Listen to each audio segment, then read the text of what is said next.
Dumka court में कल क्या हुआ उसके लिए आप बेसब्री से इंतज़ार कर रहे हैं, तो ज़्यादा समय न लेते हुए मैं आपको उसकी जानकारी देता हूँ। उसके साथ में दुमका में जो भी कल कार्रवाइयाँ हुई हैं उसकी भी जानकारी मैं आपको देता हूँ। इसके साथ एक तोहफ़ा मैंने दुमका भेजा हुआ है वो भी आपको बताता हूँ कि वो खूबसूरत तोहफ़ा किसके लिए है और क्यों है।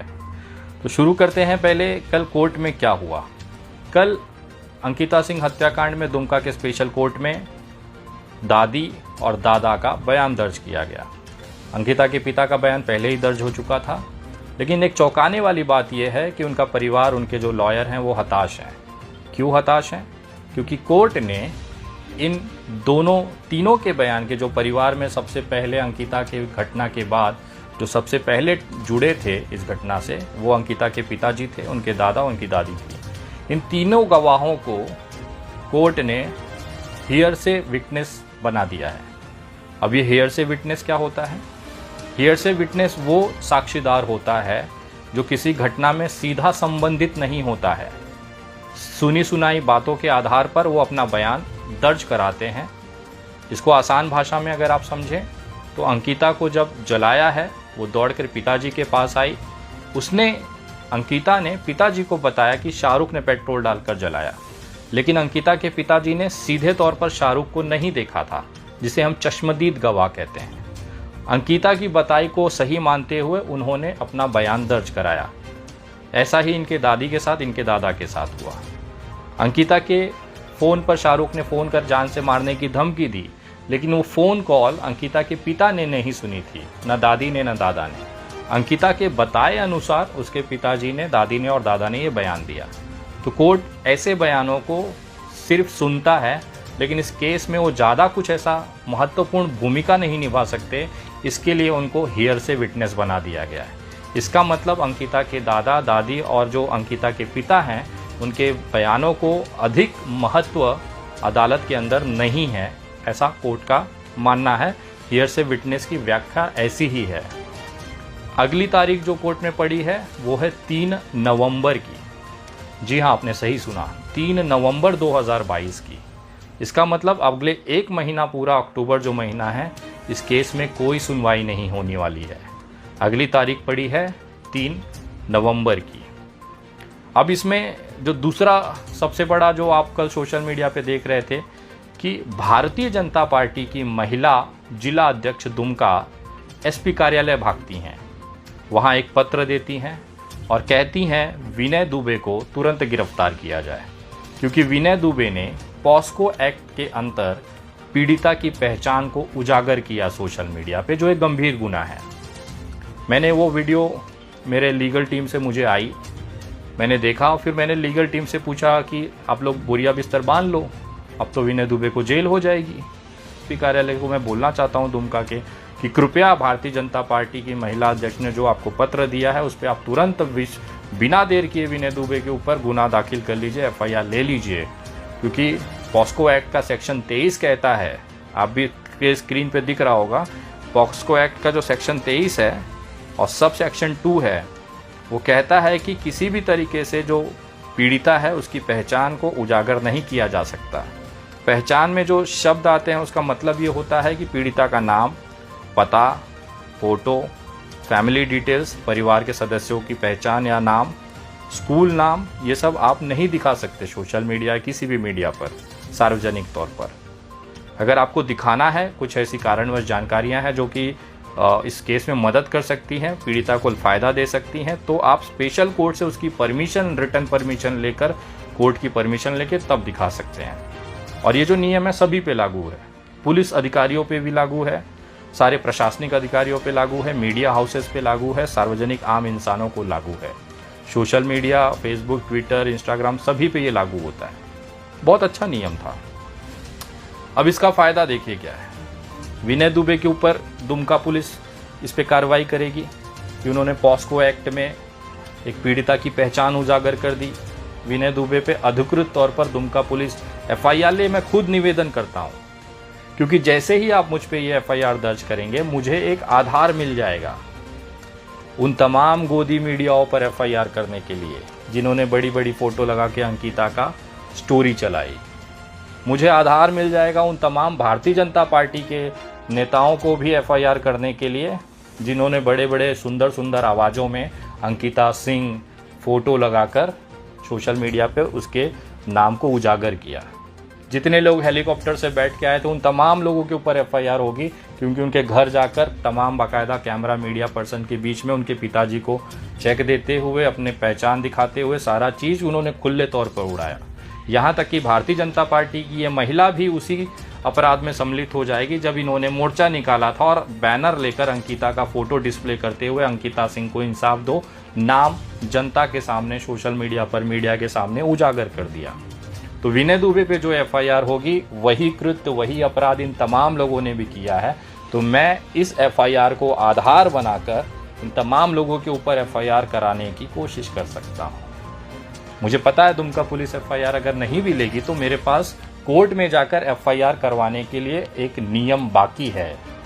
तो मेरे लिए बहुत बड़ी एक उपलब्धि हो जाएगी कि बड़े बड़े जितने मीडिया चैनल्स हैं, सारे नेशनल गोदी मीडिया, सारे भारतीय जनता पार्टी के, एक उदाहरण दिखाऊं मैं आपको। बाबूलाल मरांडी, पूर्व मुख्यमंत्री झारखंड के, भारतीय जनता पार्टी के बड़े नेता, जो इस दुमका कांड में बहुत ज़्यादा इच्छित, बहुत ज़्यादा इंटरेस्टेड थे। बाबूलाल मरांडी का ये वाला ट्वीट देखिए, 30 अगस्त का ये ट्वीट है, जिसमें उन्होंने बच्ची का फोटो दिखाते हुए, ये अंकिता सिंह है और ऊपर नाम लिखा है, Ankita's murderer Shahrukh and his friend Mohammad Nadeem was inspired by the terrorist organisation. ये ट्वीट है उनका 30 अगस्त 2022 शाम 5:22। तो वो धाराएं इनके ऊपर भी लागू होती हैं। तो बाबूलाल मरांडी जी भी बहुत जल्द मेरे साथ साथ पीछे पीछे जेल जाएंगे। इसके साथ भाजपा के वो तमाम नेताओं की लिस्ट है, संबित पात्रा से लेके बड़े बड़े नेताओं की लिस्ट है। ट्विटर हैंडल हमने निकाल के रखे रात भर में। मैं चाहता हूं कि जल्दी से एफआईआर की खुशखबरी आए। मैं खुद जाके सरेंडर करके पुलिस के पास सरेंडर करके जेल चला जाऊंगा और जमानत नहीं लूंगा, क्योंकि मैं अगर जमानत ले लूंगा तो उनको भी जमानत का रास्ता क्लियर हो जाएगा। मैं चाहता हूं जितने दिन मैं रहूंगा उतने दिन ये भी थोड़ा दौड़े तो सही। आप सही में मैडम सबको दुमका दौड़ाने वाली है। भारतीय जनता पार्टी की तो बड़ी लिस्ट है जो दुमका दौड़ोगी, जिस बेचारी पॉस्को विक्टिम, पॉस्को की पीड़िता का नाम उजागर कर दिया इन सालों ने सबने मिलकर। बताओ, ऐसे होता है कहीं? मैं आपकी हिम्मत को सलाम करता हूं कि उस पार्टी में रहते हुए भी आप लोगों ने इतना बड़ा हिम्मत किया कि अपने पार्टी के वरिष्ठ नेताओं को जेल पहुंचाने का रास्ता आपने विनय दुबे के हाथों में दे दिया। आप देखिए कितनी खूबसूरत तरीके से इस कानूनी प्रक्रिया का मैं इस्तेमाल करते हुए आपके उन तमाम कद्दावर नेता का, जो आप उनसे मिलने के लिए रांची जाती थी, दिल्ली जाती थी, वो अब दुमका आएंगे और आपको मिल के धन्यवाद कहेंगे कि बहुत बढ़िया चीज़ आपने विनय दुबे के हाथ में दे दी।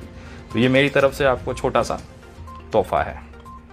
दूसरा ये है कि कल एक रात में 4:30 पर ईमेल के माध्यम से मैंने एक मुकदमा दर्ज कराने के लिए माननीय मुख्यमंत्री से लेके मुख्य न्यायाधीश chief justice Ranchi high court, DGP Jharkhand police, SP Dumka, महिला आयोग राज्य झारखंड और इसके साथ तमाम पदाधिकारियों को, मंत्रियों को मैंने इसमें निवेदन भेजा है। निवेदन क्या है?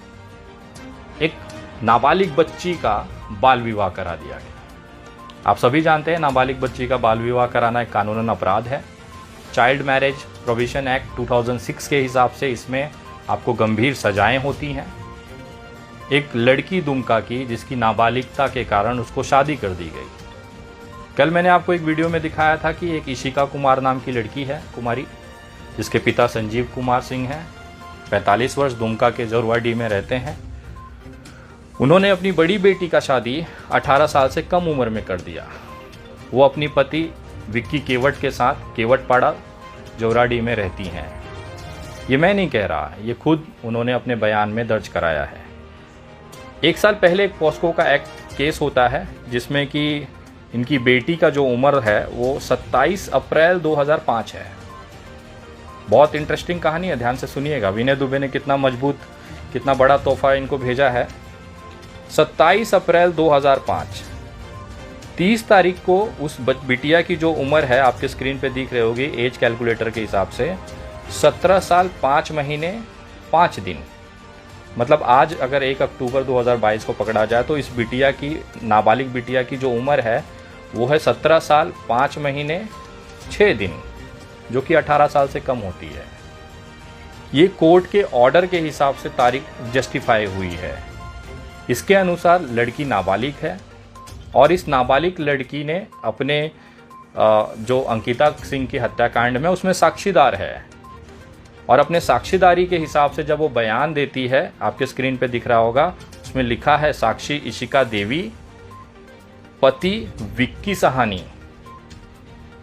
एक दूसरा भी इनका 138 नंबर का पेज पे है, इसमें भी उन्होंने पति विक्की सहानी यानी विक्की केवट ये नाम के आगे पति लगाकर संबोधित किया है। इसका मतलब विक्की सहानी या विक्की केवट की इशिका देवी जी पत्नी हैं, 17 साल 5 महीने और 6 दिन की उम्र वाली पत्नी।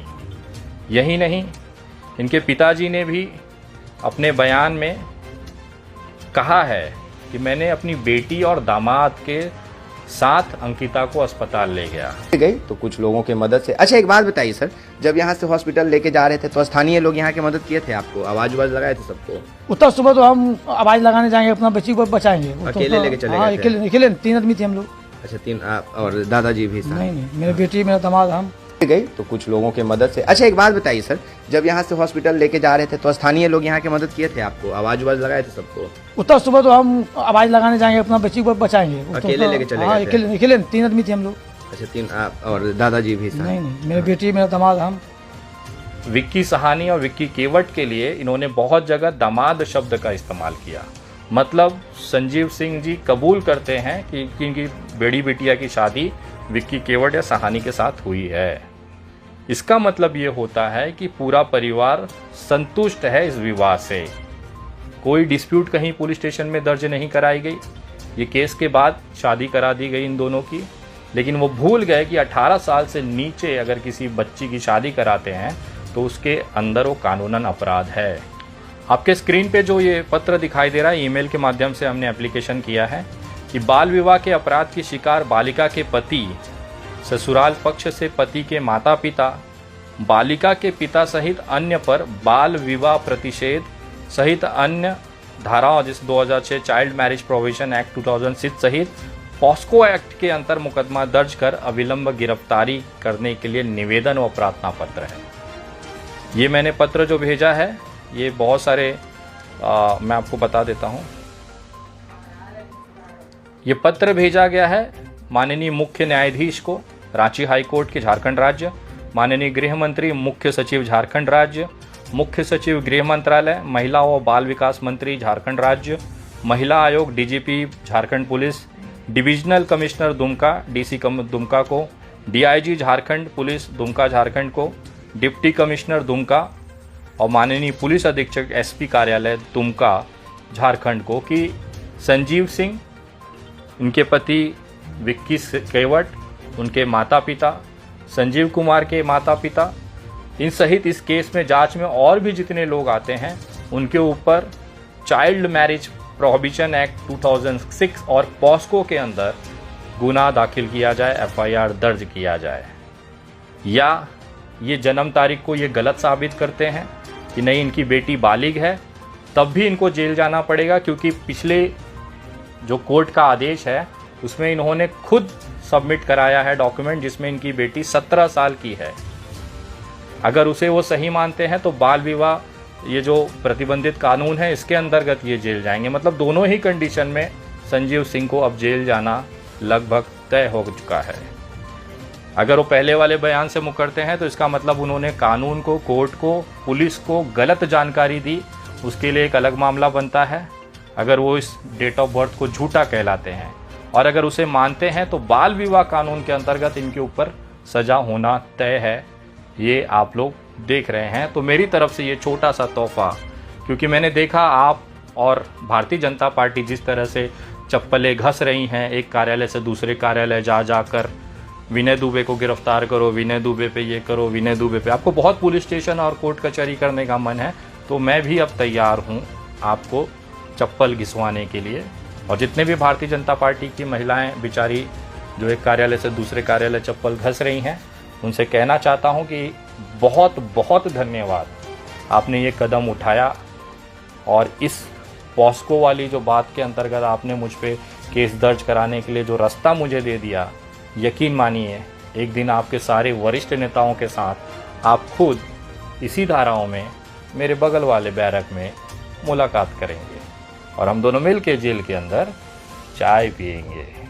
मैं इंतज़ार कर रहा हूँ मैडम, थोड़ा पुलिस के पीछे दबाव बनाइए, आंदोलन करिए, सड़कों पर निकलिए और विनय दुबे पर ये FIR प्लीज़ ज़रूर ज़रूर ज़रूर आप दर्ज कराइए, क्योंकि अब मैं दिल से चाहता हूँ मेरे लिए आप वो संजीवनी बूटी दे जाएंगी जिसका इंतज़ार मैं बहुत दिनों से कर रहा था। प्लीज़ आप ये FIR कराइए और इसी FIR के आधार पर यही मामले में मैं लिख के, मेरे पास भारतीय जनता पार्टी और गोदी मीडिया के एंकरों की लिस्ट है, उन सब को मैं दुमका बुलाना चाहता हूँ। आपके लिए आपको दिल से मैं धन्यवाद करता हूँ। अगली वीडियो में मुलाकात होगी। मेरे फेसबुक पेज द विनय दुबे से आप जुड़ सकते हैं, मेरा यूट्यूब चैनल द विनय दुबे पे आप सब्सक्राइब कर सकते हैं।